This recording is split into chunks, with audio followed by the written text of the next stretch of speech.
Hi ಎಲ್ಲರಿಗೂ ನಮಸ್ಕಾರ. Welcome back to Kajal blog.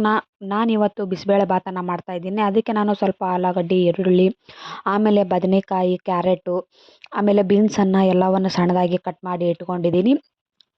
ಬನ್ನಿ ಇವಾಗ ನೋಡೋಣ ಹೇಗೆ ಮಾಡೋದಂತ.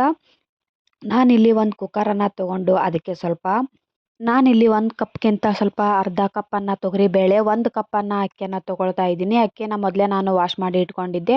ಆಮೇಲೆ ನಾನು ಕಟ್ ಮಾಡಿ ಇಟ್ಕೊಂಡು ತರಕಾರಿನ ಹೆಚ್ಕೊಂಡು ಹಾಕ್ಕೊಳ್ತಾ ಇದ್ದೀನಿ.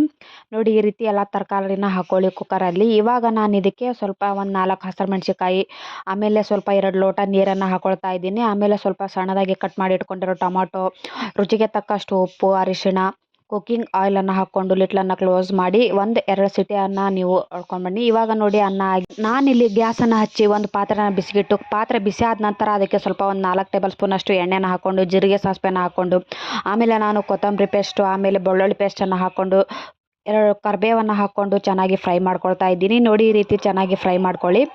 ಇವಾಗ ಫ್ರೈ ಆದ ನಂತರ ನಾನು ಇದಕ್ಕೆ ನಾವು ಮೊದಲೇ ಬಿಸಿಬೇಳೆ ಬಾತ್ ಮಾಡೋಕ್ಕೆ ಅನ್ನನ ರೆಡಿ ಮಾಡ್ಕೊಂಡಿದ್ವಲ್ಲ, ಆ ಅನ್ನನ ಹಾಕ್ಕೊಂಡು ಚೆನ್ನಾಗಿ ಮಿಕ್ಸ್ ಮಾಡ್ಕೋಬೇಕು.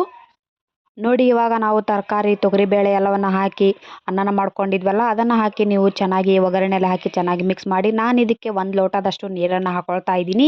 1 ಲೋಟ ನೀರನ್ನು ಹಾಕ್ಕೊಂಡು ಚೆನ್ನಾಗಿ ಮಿಕ್ಸ್ ಮಾಡ್ಕೊಳ್ಳಿ. ಮಿಕ್ಸ್ ಮಾಡ್ಕೊಂಡು ಇದಕ್ಕೆ ನಾನಿವಾಗ ಸ್ವಲ್ಪ ಅಚ್ಚ ಖಾರದ ಪುಡಿನ ಹಾಕ್ಕೊಳ್ತಾ ಇದ್ದೀನಿ. ನೀವು ಬೇಕಿದ್ದರೆ ಹಾಕ್ಕೋಬೋದು, ಇಲ್ಲಾಂದರೆ ಹಸಿ ಖಾರನ ಹಾಕ್ಕೊಂಡಿದ್ದೀರಲ್ಲ, ಹಸಿ ಮೆಣಸಿಕಾಯಿ ಖಾರ ಆದರೂ ನೀವು ಹಾಕ್ಕೋಬೋದು. ಇವಾಗ ನಾನು ಇದಕ್ಕೆ ಒಂದು ಸ್ವಲ್ಪ ಗರಂ ಮಸಾಲೆ ಪೌಡ್ರನ್ನು ಹಾಕ್ಕೊಂಡು ಚೆನ್ನಾಗಿ ಈ ರೀತಿ ಮಿಕ್ಸ್ ಮಾಡ್ಕೊಳ್ತಾ ಇದ್ದೀನಿ. ಇವಾಗ ನಾನು ಇನ್ನೂ ಸ್ವಲ್ಪ ಉಪ್ಪು ಕಮ್ಮಿ ಆಗಿತ್ತಂತ ನೋಡಿಕೊಂಡು ಉಪ್ಪನ್ನು ಹಾಕ್ಕೊಳ್ತಾ ಇದ್ದೀನಿ. ನೀವು ನೋಡಿಕೊಂಡು ಉಪ್ಪನ್ನು ಹಾಕ್ಕೊಳ್ಳಿ. ಈ ರೀತಿ ಬಿಸಿಬೇಳೆ ಮಾಡಿಕೊಂಡು ಒಮ್ಮೆ ತಿನ್ನಿ ಫ್ರೆಂಡ್ಸ್, ತುಂಬ ಚೆನ್ನಾಗಿರುತ್ತೆ. ಈಗ ನಾನು ಸ್ವಲ್ಪ ಲಿಟ್ಲನ್ನು ಕ್ಲೋಸ್ ಮಾಡಿ ಬೇಯೋದಕ್ಕೆ ಬಿಡ್ತೀನಿ. ನೋಡಿ, ಇವಾಗ ಸ್ವಲ್ಪ ಬೇಯ್ದಿದೆ. ನಾನು ಇದಕ್ಕೆ ಮೇಲೆ ಸ್ವಲ್ಪ ಕೊತ್ತಂಬರಿನ ಹಾಕ್ಕೊಳ್ತಾ ಇದ್ದೀನಿ. ಹಾಕ್ಕೊಂಡು ಇವಾಗ ನೀವು ಬಿಸಿಬೇಳೆ ಭಾತ್ ರೆಡಿ ಆಗಿದೆ. ನೋಡಿ, ನಾನು 1-2 ಹಪ್ಪಳನ ಕರೆದು ಇಟ್ಕೊಂಡಿದ್ದೆ. ಹಪ್ಪಳ ಆಮೇಲೆ ಉಪ್ಪಿನಕಾಯಿ ಬಿಸಿಬೇಳೆ ಭಾತು ತಿನ್ನೋದಕ್ಕೆ ತುಂಬ ಚೆನ್ನಾಗಿರುತ್ತೆ ಫ್ರೆಂಡ್ಸ್. ಒಮ್ಮೆ ಟ್ರೈ ಮಾಡಿ. ನಾನು ಮಾಡೋ ವಿಡಿಯೋ ನಿಮಗೆ ಇಷ್ಟ ಆದರೆ ದಯವಿಟ್ಟು ಲೈಕ್ ಮಾಡಿ, ಶೇರ್ ಮಾಡಿ, ಸಬ್ಸ್ಕ್ರೈಬ್ ಮಾಡ್ಕೊಳ್ಳಿ. ನೋಡಿ, ಈ ರೀತಿ ಒಮ್ಮೆ ಬಿಸಿಬೇಳೆ ಭಾತನ್ನ ಟ್ರೈ ಮಾಡಿ ತಿನ್ನಿ ಫ್ರೆಂಡ್ಸ್, ತುಂಬ ಚೆನ್ನಾಗಿರುತ್ತೆ ತಿನ್ನೋದಕ್ಕೆ. Thank you for watching. ನನ್ನ ವಿಡಿಯೋ ಇಷ್ಟ ಆದರೆ ಲೈಕ್ ಮಾಡಿ.